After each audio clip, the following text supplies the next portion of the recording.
Hello, everybody. Here is 4. I am going to be speaking about my project, From Repetitive Gestures on Screens to a Potato. My research question is how could we use parody on absurdity as part of communication to reenact the repetitive gestures between users and mobile touch screen devices in order to make people aware of how they are interacting with MTSD. Is it not absurd for men to live involuntarily altered in their inmost lives by some mere technological extension of our inner senses? Marshall McLuhan never owned a mobile phone. He died in 1980, before such gadgets were widely available.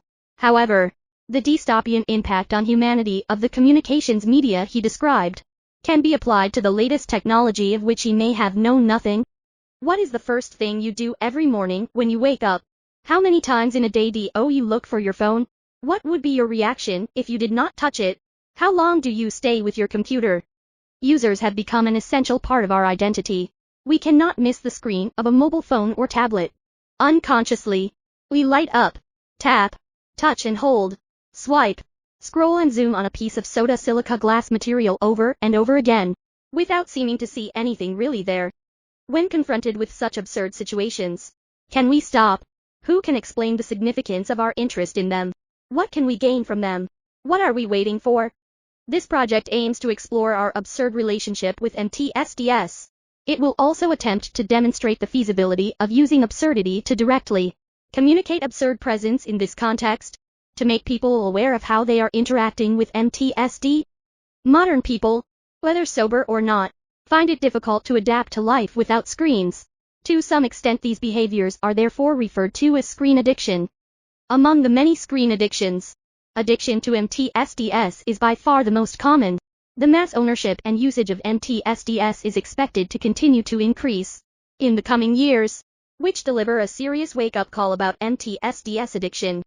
I analyze the causes of MTSDs addiction from a physiological and technical perspective in an attempt to provide theoretical support for practical creation, as well as attributing the cause to runaway dopamine production. Some designers use the dark pattern as a means of deliberately manipulating us to get us hooked on the screen. The designers of the devices stipulate the gestures. Users obey the instruction S and make repetitive actions become inertia. If gestures are more absurd, should the user obey the gestures? Would you like to control your screen without using your fingers or voice? Would you be willing to lick the screen with your tongue? Would you like to go to the garden and pick a leaf before looking at your phone? In these processes, the uncertainty of the instructions and the uncertainty of the relationship between designer and user makes everything unpredictable. This uncertainty of the unknown arouses curiosity and provides enough space for people to think about how they are using MTSDs. The new world of communication constructed by MTSDs gradually separates user from his or her original life, leading to many contradictory and disordered moments, constituting a dystopia of reality, with undisguised links to the theater of the absurd that emerged in the 1860s. For inspiration, I also reviewed 3 classic works of absurd drama: The Rhinoceros, The Chair and Waiting for Godot, and tried to contrast them with modern life. The first practical experimentation is based on my research background. The waterfall page design and the use of dark UX result in that when you use websites and apps, you don't read every word on every page, you skim read and make assumptions. I use this feature to try some interactive designs. You can swipe down or click infinitely, but in fact the content you browse is looping. It will be part of the content of my story. Today's smartphones and tablet computers generally use Capacit touch screens. Once the charge the third-party toll carries is enough to cause the capacitance of the screen to change, it means that it can interact with the screen. I tried keys, batteries, coins, the potato chip bag, lemon, orange, the potatoes, leaves and other items around me. It also will be part of the content of my story. The protagonist of my story chose the potato. As I mentioned before, the potato can interact with the screen, and in my story setting, it will be the only tool that can interact with the screen. Secondly, the process of background research. Users who sit in one place and indulge in the screen of their mobile phones are called screen-obsessed couch potatoes.